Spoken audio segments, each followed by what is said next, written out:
Bonjour à tous et à toutes, c'est Gilles Mansillon, je reviens à vous aujourd'hui et c'est encore pour discuter d'une idée qui n'est pas nouvelle en essence mais qui a besoin de se manifester, qui est de fonder un parti politique mondial, c'est-à-dire chaque pays sera une branche qui correspondra à son pays qui s'appelle Nous le peuple. C'est quelque chose qui avait été initié dans la pensée il y a très longtemps mais qui ne s'est pas vraiment ancré. Il n'y a pas ce parti politique mondial qui s'appelle Nous le peuple et qui représente les intérêts de la majorité silencieuse. Alors bon, dans les nouvelles générations, il y a plein de gens qui vont pouvoir je suis sûr que dans les nouvelles générations, beaucoup de gens sont très clairs, sincères, ont envie de faire les choses comme ça doit être fait.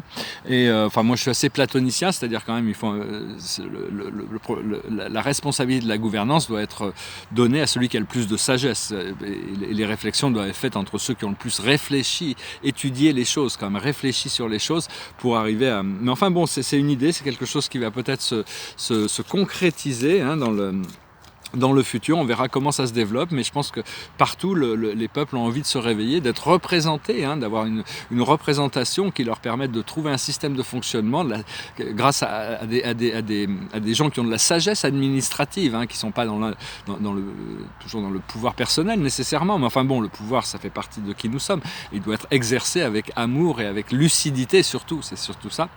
Donc voilà, je voulais vous remercier pour vos donations, vos partages, c'est vraiment très gentil. Là, je sens qu'il y a des résolutions intérieures qui sont faites hier soir. Plein de résolutions intérieures, il y a des résolutions extérieures qui arrivent, il faut pouvoir être tranquille et attendre. Donc je vais essayer de faire ça, voir ce que je peux faire pour quelques jours, trouver une manière d'être tranquille pour pouvoir attendre que tout se fasse, pour récupérer mes tableaux. Et puis après, beaucoup de travail aussi qui arrive pour moi. Et donc voilà, je vais tirer quelques cartes quand même pour la journée. On va voir, on va tirer 10 cartes avec le tarot de Osho.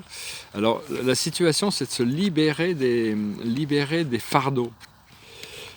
Quand même, se libérer des fardeaux, on cherche à se libérer des fardeaux, c'est des fardeaux qu'on traîne avec nous, on n'a plus besoin de ces fardeaux, donc on doit chercher vraiment à s'en libérer le plus possible. Autour de cette situation, il y a le ripeness. Le ripeness, c'est des fruits qui sont mûrs, c'est mûr, les fruits, une fois que les fruits sont mûrs, vous voyez, ils tombent, les fruits tombent, il n'y a pas besoin d'aller secouer l'arbre. Là, ce que l'on ressent dans notre esprit conscient, c'est quand même encore un état comme si on devait se battre avec nous-mêmes, comme si on devait se battre avec la vie, comme si on devait... Alors à un moment donné, on doit lâcher prise et puis se tourner dans l'unité des choses, de savoir qu'il n'y a que Dieu, même si Dieu nous force à passer par des expériences qui ne sont pas toujours, c'est beaucoup d'adversité, qui ne sont pas toujours de notre goût et de notre préférence. Mais enfin, il y a toute une sagesse derrière tout ça. On va pouvoir commencer à faire la paix avec nous-mêmes, une fois que ce procédé commence à se reposer. Et justement, c'est dans le passé lointain, on a la paresse. C'est quelqu'un qui a eu tout ce qu'il voulait, donc maintenant il a le moyen d'être un peu paresseux. Où on en est actuellement, c'est le créateur. Nous sommes dans notre pouvoir de création. On est en train de retrouver beaucoup de nos pouvoirs de création, de nos connexions, devenir un à l'intérieur. Il faut apprendre à invoquer pour devenir un avec les forces que l'on demande, que ça soit, parce que même au niveau de la communion, si on veut connecter avec un archange, un guide, le créateur, peu importe les formes spirituelles, on peut invoquer grâce au principe de l'unité, et à ce moment-là, ces êtres peuvent se manifester en nous plus fortement. Ce qui arrive devant nous, c'est le courage, plus de courage. Bon, on n'a pas trop de courage, honnêtement. Notre courage est faible, des fois, on se trouve. Mais le courage, c'est la carte la plus importante de toutes. C'est-à-dire, de toutes les vertus, le courage, c'est l'atout. C'est un atout sur toutes les autres vertus. C'est ce que l'esprit m'a révélé. C'est quelque chose d'important à comprendre. Cela dit, on fait ce qu'on peut, de toute manière. Notre force dans la situation, c'est le fou.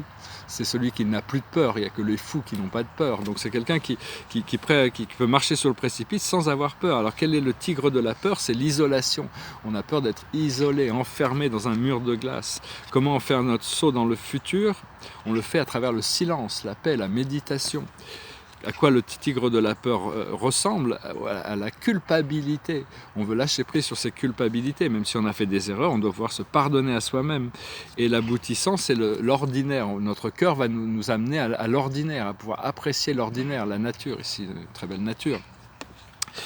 Donc c'est toute cette nature. Et on va pouvoir, notre force, c'est de pouvoir rendre l'ordinaire extraordinaire, comme le Christ qui voulait avoir une vie le plus ordinaire possible, mais comme le Bouddha, mais qui l'ont vécu de manière extraordinaire. Donc on peut vivre une vie ordinaire, mais chercher à la rendre extraordinaire par notre simple appréciation des choses.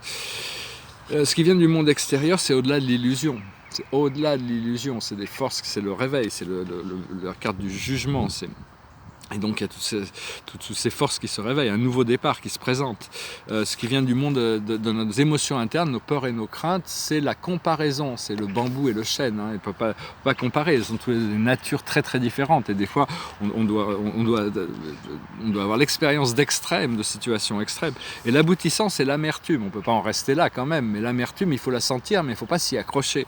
Il faut la sentir et puis il faut lâcher prise sur ces choses. Parce qu'on est un peu épuisé, dans un sens, une fois qu'on fait face à notre amertume, on se sent un peu épuisé, donc cet épuisement il peut être mental, il peut être émotionnel, il peut être physique, mais bon, à un moment donné on doit lâcher prise savoir que lâcher prise sur toutes ces choses, ces responsabilités où on a l'impression qu'il faut en faire, et rentrer dans l'harmonie. À un moment donné les choses vont couler naturellement, et quand on arrête de se battre avec nous-mêmes, ce que l'on voit devant nous, on voit les projections, c'est-à-dire on a des idées sur ce qui pourrait arriver, mais on peut pas on ne sait pas vraiment, on ne peut que projeter des idées sur ces choses, et ce qui va venir, c'est la source, ce qui va se manifester devant nous, c'est-à-dire des réalités beaucoup plus intégrées, beaucoup plus agréables, beaucoup plus surprenantes, des choses qui vont quand même...